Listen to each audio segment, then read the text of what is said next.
Okay, so let's get started. In the previous video, we have talked over book 1 of Metamorphoses, where we've seen the creation of the world, the four ages, the creation of the giants, the story of Lycaon, the flood, the myth of Deucalion and Pyrrha, the emergence of the monstrous python, and the myth of Daphne, Io. Book 1 ended with the first chapter of PHAETHON. And in this video, we shall summarize the book 2, and we will see that how the fate of PHAETHON continues in book 2. Now, book 2 is consisted of basically 7 chapters. It starts with the final chapter of PHAETHON, obviously, and followed by the chapters of Callisto, the Raven and the Crow, the story of OCYRHOE, BATTTUS, AGLAUROS, and the myth of Europa. First of all, we have the continuation of the story of PHAETHON. Now, we have seen in the final part of the book 1 how PHAETHON hastened to the east in search of his father Apollo. The first chapter of book 2 contains the final fate of PHAETHON. The story of PHAETHON is continued in the grand opening description of Sun God's palace. The story of PHAETHON is the longest story in the whole poem. It is a mini epic in its own. As the final chapter of PHAETHON starts, we see that PHAETHON is entering the royal palace of Sun God, whom he perceives to be his father. As he enters, Apollo addressed PHAETHON as his offspring and inquired about the purpose of his coming. Getting a chance to express his desire, PHAETHON pleaded to his father that if he really is his son, Apollo need to give him a sign whereby everyone would believe that he is really the son of Apollo. This was the very wish of PHAETHON from Apollo. Now, in response, Apollo assured PHAETHON that his mother has not lied to him. He really is his son. Apollo wanted to do him any favor. So PHAETHON asked him for a ride on his father's chariot for one day. This was the particular favor Apollo was afraid to give his son. He knew that PHAETHON is not expert enough to drive his chariot. The other gods, even the supreme god Zeus, can never control the car of Apollo, and Apollo knows it very well. PHAETHON is asking for something what even the immortals can never attain.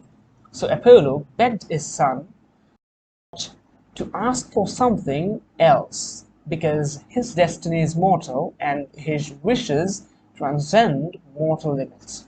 He even proposes that he himself is often afraid to drive his chariot. Hence, what PHAETHON is asking from his father is more of a punishment than of a reward. But PHAETHON was not somebody to be enticed. So Apollo, finding no other way, gave some advice to his son on how to control the chariot. PHAETHON was too excited to drive his father's car. As soon as he set off his trip, the 4 horses ran wildly. PHAETHON got afraid and forgot whatever lesson his father had taught him to control the chariot.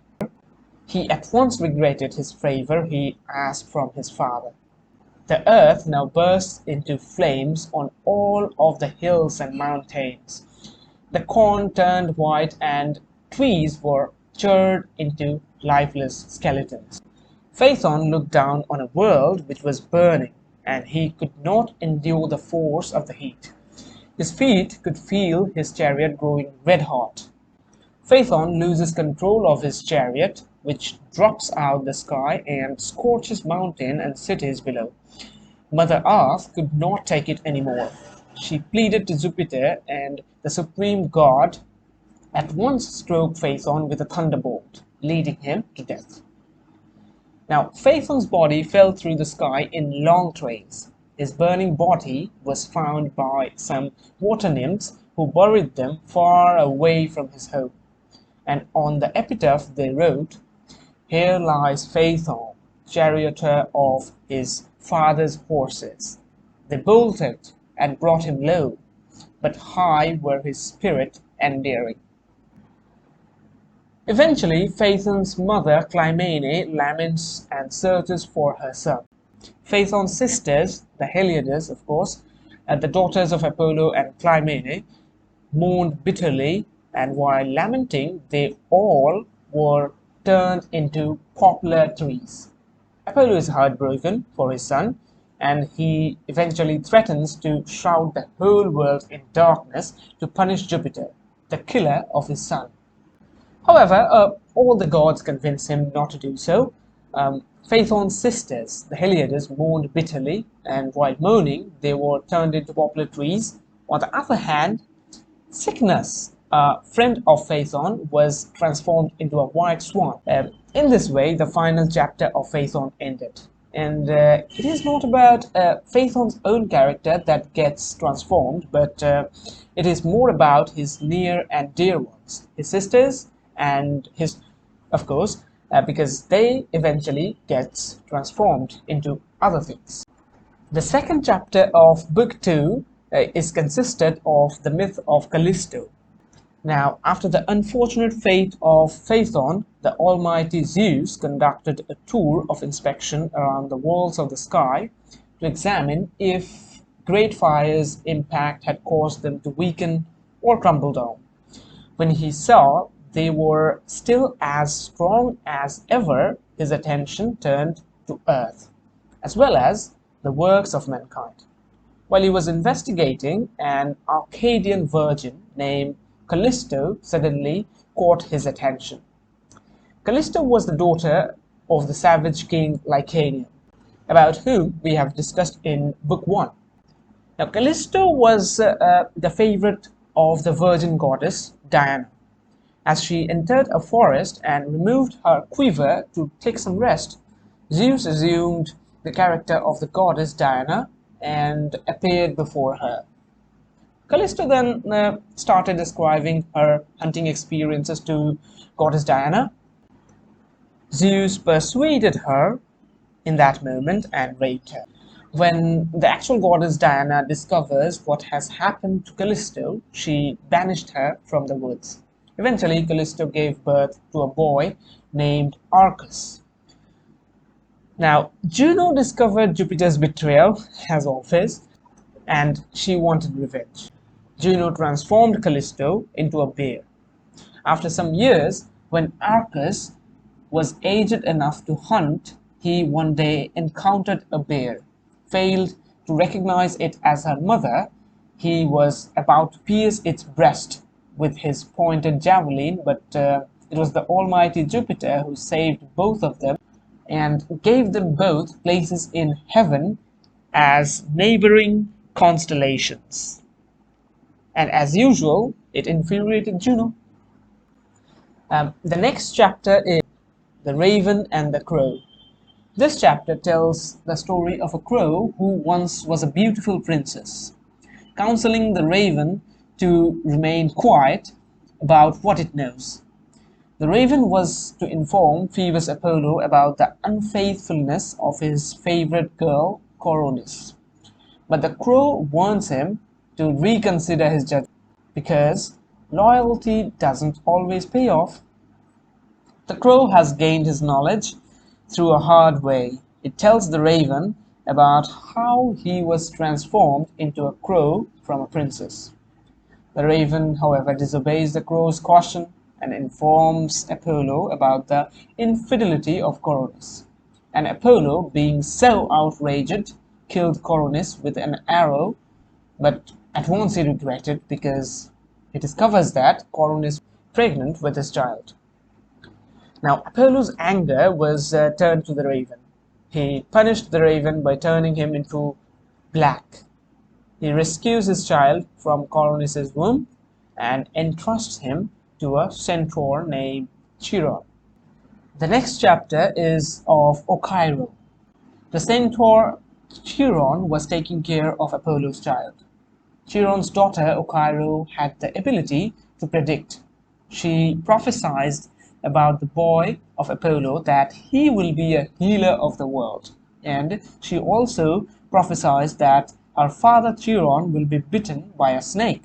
and the wound will be so painful that he will be forced to give up his immortality and eventually embrace death. OCYRHOE regrets about her ability to do these predictions, and destiny turned her into a horse so that she can no longer predict anymore. Next is the myth of Batttus. In this story, we see that Chiron wept for his daughter's transformation and pleaded Apollo's help. But Apollo was nowhere to be found. That was the time when Apollo was playing the role of a herdsman. While unconsciously he was playing with his cattle, no one but old Batttus noticed Mercury stealing all the cattle of Apollo. Mercury hid all the cattle in the forest. Mercury also noticed that Batttus has noticed him. So he asked him to say nothing to anyone about what he has just seen. He rewarded Batttus with a cow, and Batttus also assured Mercury that he can trust him. But Mercury, sometimes later, came back in disguise and asked Batttus if he had seen his cattle which were stolen. Mercury assured him that if he tells him, he will give him a cow for a reward. As a result, old Batttus could not resist the double offer, and he told the disguised Mercury about everything. And for this treachery, Mercury turned Batttus into a rock. The myth of Batttus is followed by the story of AGLAUROS. AGLAUROS was a mortal woman associated with the story of love between the god Mercury and the goddess OCYRHOE. AGLAUROS was one of the daughters of OCYRHOE, the king of Athens. According to the myth, Mercury fell in love with another daughter of OCYRHOE. Her name was OCYRHOE. However, OCYRHOE's sister AGLAUROS stood in the way of their love. In the myth, AGLAUROS was approached by Mercury, who sought her help in winning OCYRHOE's affection. AGLAUROS, out of her avarice, asked for gold in return of her service. Meanwhile, the warrior goddess Minerva noticed the greediness of AGLAUROS, and she cursed AGLAUROS with more envy and jealousy. So AGLAUROS could not stand the happiness of her own sister OCYRHOE. So Mercury cast a spell on her, causing her to become paralyzed, or rather he turned her to a stone. Meanwhile, Mercury successfully wooed OCYRHOE and their love story continued. And here we see that the myth of AGLAUROS serves as a cautionary tale about the consequences of jealousy and the interference of mortal beings in the affairs of gods and goddesses. It also highlights the capricious nature of God and their ability to mete out punishment for human transgressions. And the final chapter of Book 2 is the myth of Europa. Now, the myth of Europa is quite the same as the other mortal woman who fell in the trap of the lust of gods. So the story starts with Europa playing by the seashore with her companions. Zeus, in disguise of a magnificent bull, appeared among them. The bull was so gentle and charming that Europa, fascinated by its beauty, approached and eventually climbed onto its back. At that moment, Zeus, in his bull form, swiftly swam across the sea and carried Europa away to the island of Crete. On Crete, Zeus revealed his true identity and the nature of his intentions to Europa. They became lovers, and Europa eventually bore Zeus's 3 sons, including Minos, who would become a legendary king of Crete. And in this way, with the myth of Europa, the book 2 ends.